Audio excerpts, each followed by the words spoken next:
اعوذ باللہ من الشیطان الرجیم بسم اللہ الرحمن الرحیم۔ نماز پڑھنے کے 10 فائدے۔ نماز پڑھنے سے اللہ تعالیٰ کی رضا حاصل ہوتی ہے۔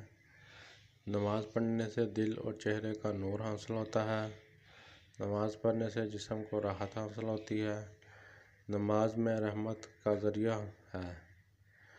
نماز بے حیائی اور برے کاموں سے روکتی ہے۔ نماز رزق میں کشیدگی لاتی ہے۔ نماز قبر کا ساتھی ہے۔ نماز اعمال نامے میں اضافہ کرتی ہے۔ نماز جنت میں داخل ہونے کا پروانہ ہے۔ نماز آگ سے نجات کا سبب ہے۔ پلیز خود بھی نماز پڑھیں اور اپنے دوستوں اور اپنے بچوں کو بھی نماز پڑھنے کی تاکید کریں۔ ویڈیو اچھی لگی ہو تو چینل سبسکرائب کریں اور اس ویڈیو کو صدقہ جاریہ سمجھ کر آگے شیئر کریں۔